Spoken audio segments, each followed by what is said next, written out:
Hey there, this is Mike, and you're listening to Feeling Twisty. I'm really glad you're here. Most of my life, I've heard people tell me that God won't necessarily give me what I want, but He'll always give me what I need. Well, the folks who told me that didn't mean it the way I mean it, but I do agree with them in a certain way. Not the way I used to interpret it, and not the way they seem to interpret it. I used to think that regardless of what I wanted, God, this being out there somewhere, will give me what He thought I needed, which in my mind was usually never what I wanted. I do believe God gives me what I need every second of the day. Not what I think I deserve, what I need. God is within me as my own sense of awareness, my I amness. Any state that I can possibly conceive and dwell in is within God, within consciousness. And I'm always inhabiting a state of consciousness. So my state always produces in my life what I need to maintain that state. If I continue dwelling in a state of poverty, that state will continue producing events and circumstances in my life to maintain that state. I believe I'm broke and that money is hard to come by. Okay, here you go. Everything you need to maintain that state. You're welcome, Mike. God, my imagination, won't give me what I'm wanting. I only get what I am being. I only get the product of the state of consciousness, of my state of consciousness. Here's a wonderful illustration, a great story from a listener. She said I could use the story, but just keep her name out of it. I'll read it as she wrote it. She tells me, an episode I've never understood in my life was way back when my husband and I had designed a pole house, and now it was getting started. Bearing in mind this was before Neville and you, although I'd been searching for a very long time. She says the block was 18 acres in beautiful, hilly, undulating farmland, so we couldn't see another home. It was also along a quiet, private road with only one other home way, way past our block. Now, she says that way down their private road, down the hill into the valley, it intersects a public country road, and they can't see vehicles passing along that road except hear them occasionally as they pass because of all the trees. But right where their private road meets that road, there's just a little opening, enough to catch a glimpse of vehicles passing. We were in a peaceful state of mind right through the whole build. And on this very morning, early, we drove into the property to be there for a big truck delivery of some goods. We arrived to find another delivery of soil, this time, had just been dropped right in the path of where this bigger truck had to drive. We had no tools. Even if we'd had tools, it really needed a backhoe to shift it. Bearing in mind, we had not said a word to each other at this point. We were out of the car and stopped in our tracks on seeing this pile of earth in front of us. Now what, we wondered. Then, in the silence of this beautiful valley, we heard the rumbling of farm machinery. We looked at each other, then looked down the valley to the point where their private road met the public country road. And she says, we watched in silence as we saw bits of red between the trees, then a small backhoe come into view. We looked at each other, then back to the backhoe, willing it to turn into our private road. And it did. So we eagerly ran to our gate waiting for it. We slowed it down and asked the driver if he could move the soil for us. And he did. And he refused to take any money. Then he trotted off to his destination, leaving us with a smile on our face for days. Did you notice that she said she and her husband were in a peaceful state of mind throughout the whole building process? That's a state. And when a seeming obstacle, well, an actual physical obstacle this time appeared, the solution to it showed up within a matter of moments. Their state, this state of mind that they're in, produced the solution to what could have been a huge problem. The Bible tells us the same thing in Matthew chapter 6, verse 8. Your Father knows what you need before you ask Him. This isn't a God watching at a distance, deciding what you need regardless of how your life is going. Oh, Mike's been in a funky mood for months. Let's give him something wonderful. No, my awareness of being kills and makes alive. It wounds and heals. It creates the darkness and the light. Whatever I am aware of being, my state, is what I get. So forget hoping some being somewhere is making little tally marks and deciding, well, it's time. They've done enough. They deserve something better. It always comes from my state. Any state I occupy is reflected back to me in my world. So what's a state?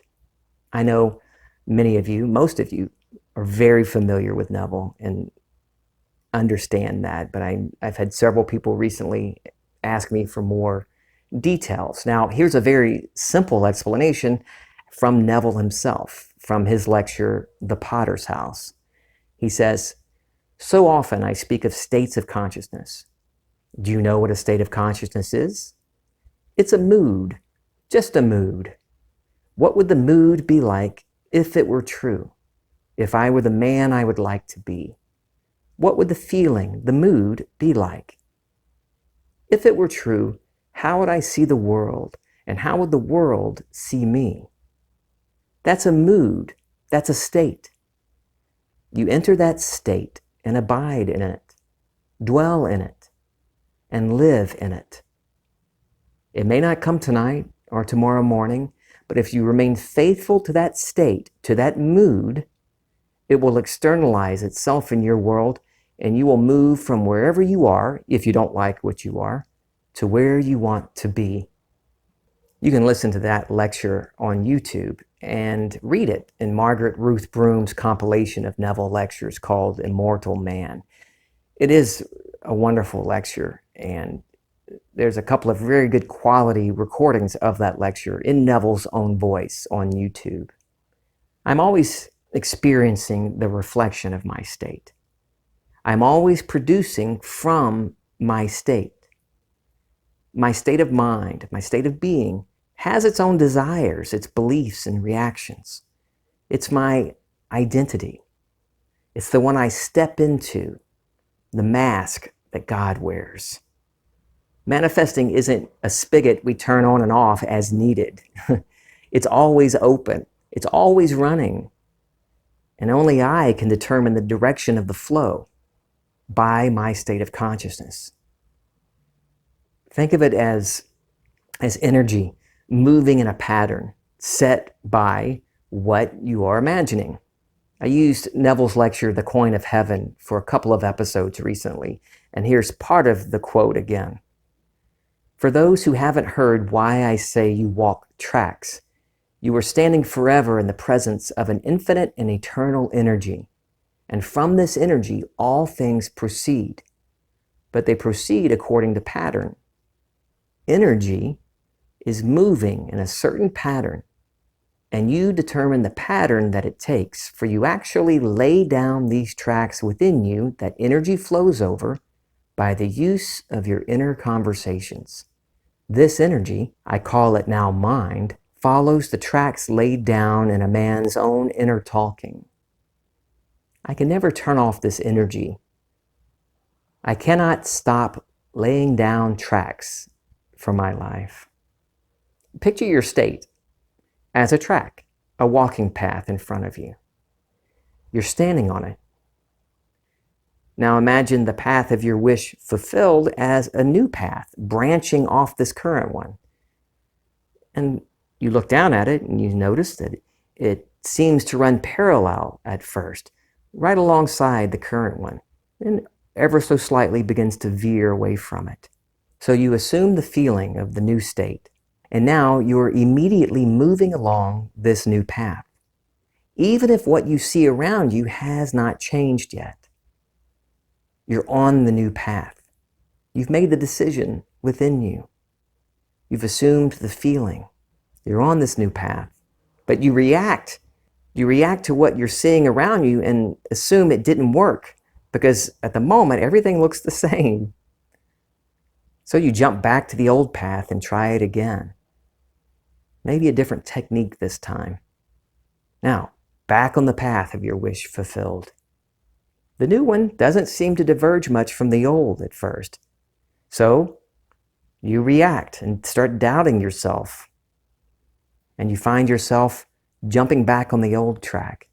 You spend some frantic hours checking out more podcasts or go to Instagram for another booster shot of inspirational quotes and start over and try again, bouncing back and forth from one track to the next, never letting the new one become stable, never allowing it to become you.